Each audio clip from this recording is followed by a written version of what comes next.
A cute baby that is fluffy, soft, and smells like milk. A cute child who calls for mom and me and follows us around.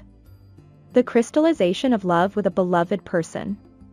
Many couples who want to raise such a child work hard on fertility treatments. We were supposed to be one of those couples. Yes, we had the same wish for a child, but why did it turn out this way? I'm Emily, a 35-year-old part-time housewife. I'm in my 3rd year of marriage with my husband Ken, who is 2 years older than me. We met through a volunteer circle related to children. I loved children and participated in that activity on holidays to heal myself. My husband was the same and joked that he wanted to have enough children to form a baseball team in the future.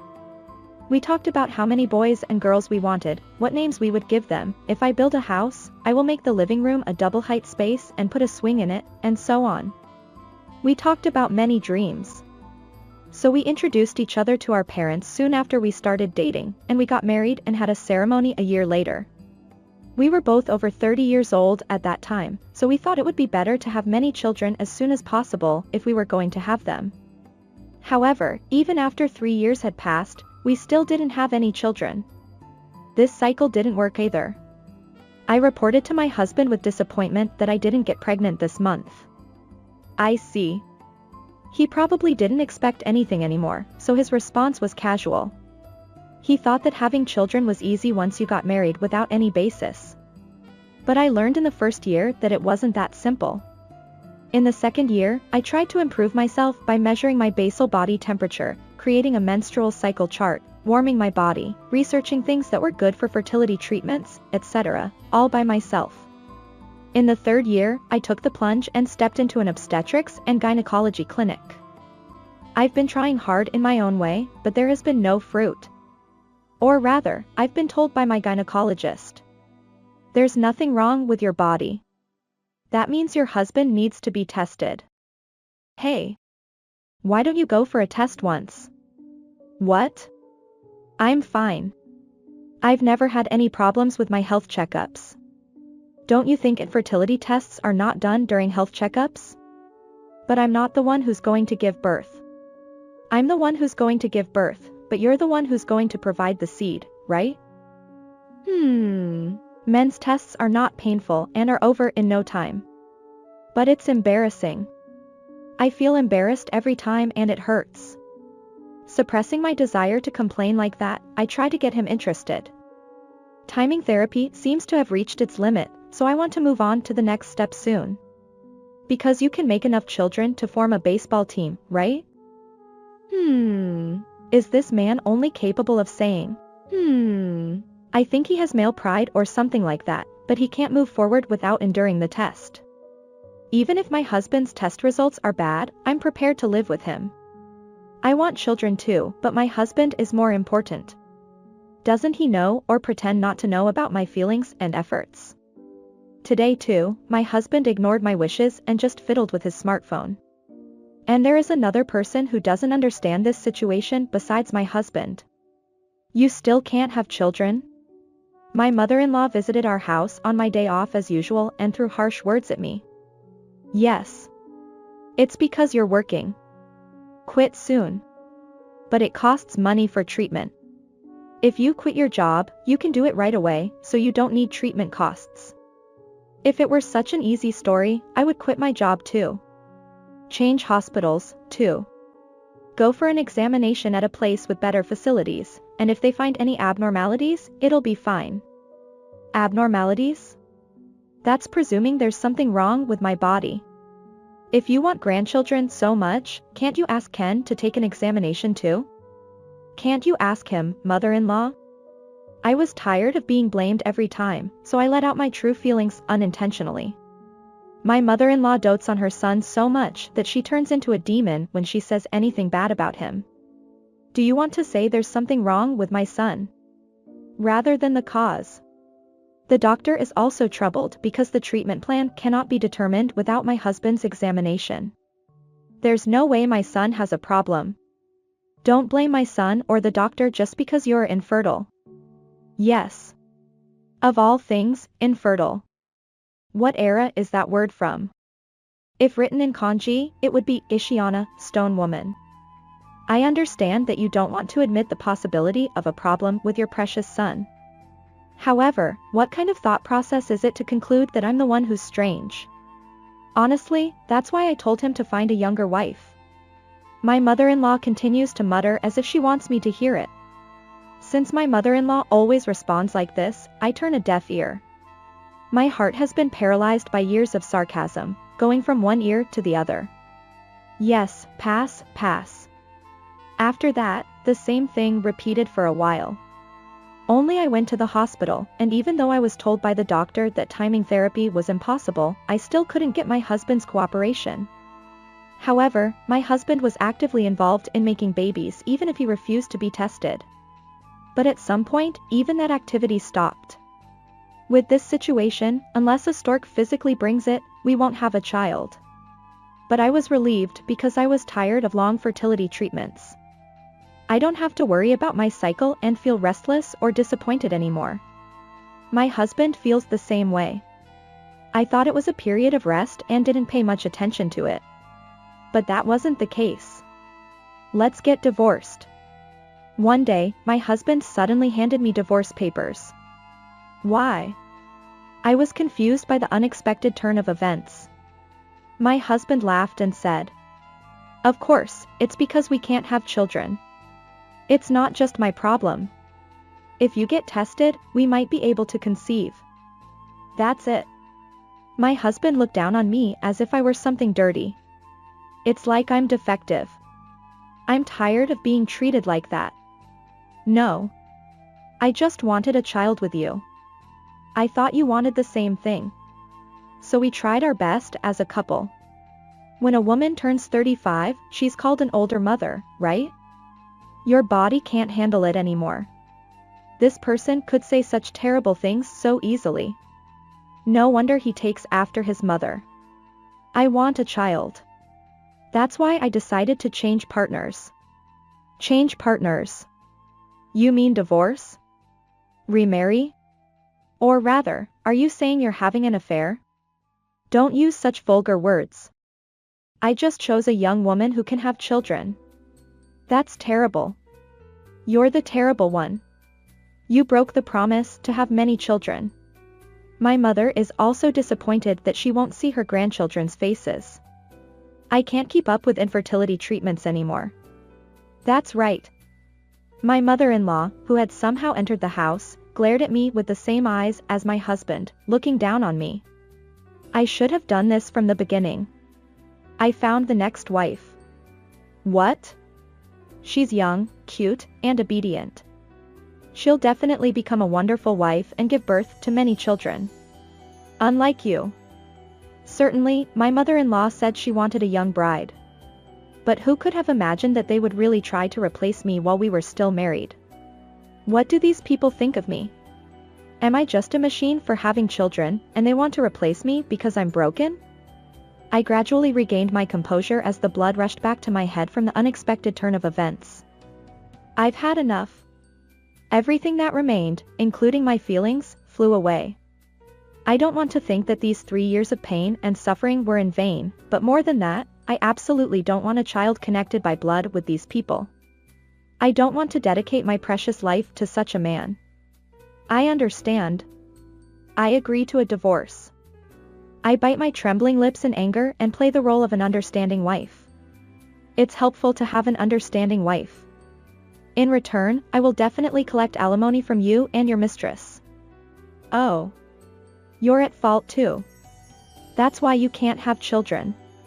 It's fine, mother. She's going to live as a single woman from now on, so we need to support her financially. As expected of my proud son. My mother-in-law gazes at her son with admiration and leaves him behind as she starts packing her things. I'll give you money, so don't become a stalker for the new wife. I don't want any trouble if you get violent out of jealousy and hurt yourself. Do you think I would be jealous of such a cold-hearted man? I understand. Don't ever appear in front of me again. Of course. I wanted to see the face of the new woman who chose such a man, but if she pays me properly, that's fine. Anyway, I wanted to escape from this house, no, from this den of demons as soon as possible. After that, we only had one discussion about alimony, but my husband was ecstatic after marrying a young bride and paid generously at my asking price. My mother-in-law kept grinning, and my father-in-law, who was like air, remained so until the end. I can't believe I was involved with such a family. After returning to single life, I applied for a transfer to another department with renewed vigor. I was transferred to a location a little further away in the prefecture. I used the alimony I received on a trip abroad with friends so that there would be no lingering regrets. I had been saving money for a child that was supposed to be born someday, so I wasn't worried about my future life. It feels so good to spend money on myself. I also realized that there are many fun things in the world even if you don't have a husband or children. Feeling refreshed, I immersed myself in work and hobbies for a while and enjoyed my life to the fullest. At that time, I met an attractive man after a long time. Our hobbies and values matched, and we laughed at the same things. Being with him was so much fun. Moreover, he had many nephews and nieces. He said he didn't mind if we didn't have our own children because it was lively even without them. His parents also laughed and said they already had enough grandchildren.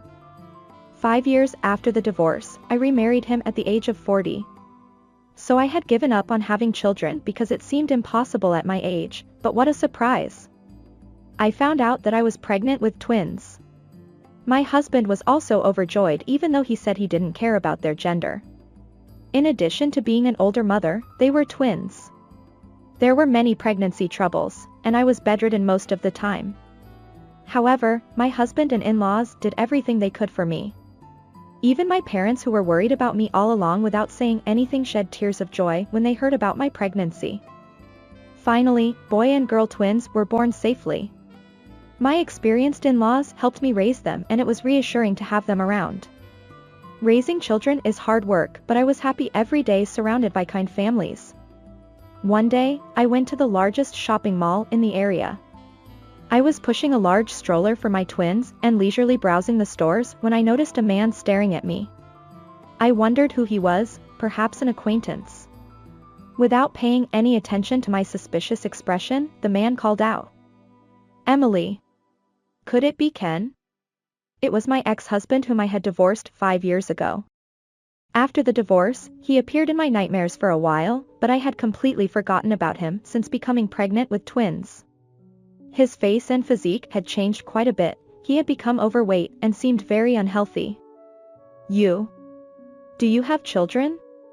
He stared at me with a dumbfounded expression as he looked at the stroller. Wasn't it infertility? This man, is he still saying that? I've told you many times before. There was nothing wrong with my body. I'm not like the infertile woman your mother described. Huh? Where is his voice coming from? Then I noticed that there was a woman standing next to him. In contrast to my overweight ex-husband, she was extremely thin. From a distance, she looked like she was in her 40s, but upon closer inspection, it seemed like she hadn't even reached 30 yet. There was only one person who came to mind. This person is your current wife? Yes. Then, could she be the woman you cheated on me with?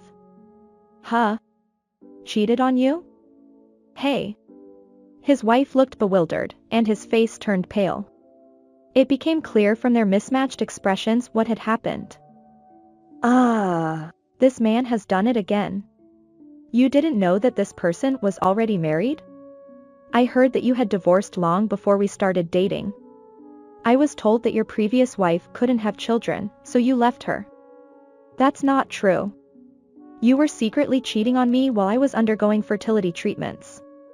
Really? Your mother introduced me as her proud single son's wife. That mother of yours was in on it too. She kicked me out to make room for your remarriage. Hey, that's enough.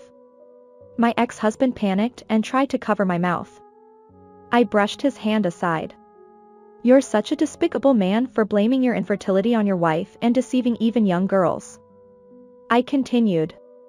But I'm glad you asked for a divorce back then. Even if the cause of infertility had been with you, I would have stayed by your side forever. Thanks to you, I met these adorable twin babies. Goodbye. I smiled as if to show off my sleeping babies in the stroller and left. Before parting ways with them, I wrote my phone number on the back of a shopping receipt. Then I gently placed it in her hand as she stood there absent-mindedly. Her hand felt cold and rough. It was a sad hand. "It's not your fault." When I whispered that in her ear, I could see her thin shoulders trembling. It seems that the two of them divorced later on. Why do I know? Because the woman who became my ex-husband's wife told me. She didn't even know that she was his affair partner or that there was a possibility of him being infertile. She, too, had been blamed by my ex-husband and ex-mother-in-law for not being able to have children, just like me. She took it to heart and spent more time suffering than I did. But it seems that she woke up after I told her the truth. Her parents were furious that their daughter, who had done nothing wrong, had been blamed so much. When they forced my ex-husband to undergo an examination at the hospital, it turned out that he had almost no sperm. The doctor told him that if he had received treatment when he was a little younger, there might have been a possibility. It's really too foolish. After explaining the circumstances of the divorce, she apologized to me even though she had done nothing wrong. So I told her to spend the alimony freely like I did and enjoy herself as much as possible. She laughed while crying. She's still young, so she should have many good encounters in the future. But I can't imagine such good luck coming to the worst ex-husband. Shortly after breaking up with her, my ex-husband called me on the phone. "You were the one who loved me the most after all. So won't you come back?" "Of course, it's fine if the children come with you too. I'm confident that I can love them if they're your children. There might be traces of my genes left inside you who loved me. Those children can be called mine without any mistake, don't you think?" A chill ran down my spine. "I don't think so at all. It's really disgusting, so please spare me. It's because your head is filled with delusions like that that no children came to you. Do you understand? A despicable man like you should spend your life taking care of your beloved mother even if it means being alone forever. Remember what you told me, don't get close to your new wife out of jealousy." Aww. I hung up on him while he clung to me with a pitiful voice. Apparently, he is being criticized by his own mother as well, but it's his own fault. My ex-mother-in-law probably won't have a chance to hold the grandchild she wanted so much for the rest of her life. It's all their fault, that's karma. Today too, I'm busy with raising my twins and doing housework. Come and see. The kids are standing up. Wait. Let me get the camera ready. Kids, wait a minute. Sit down until mom comes. Papa, that's unreasonable. My husband and I have become complete doting parents and are desperately trying not to miss any moment of our children's growth. Of course, childcare isn't always fun. But those moments when my children show me their smiles and my husband loosens his cheeks with affection are the happiest moments. What I wanted back then is right here now. I hope these lovely days will continue forever and ever.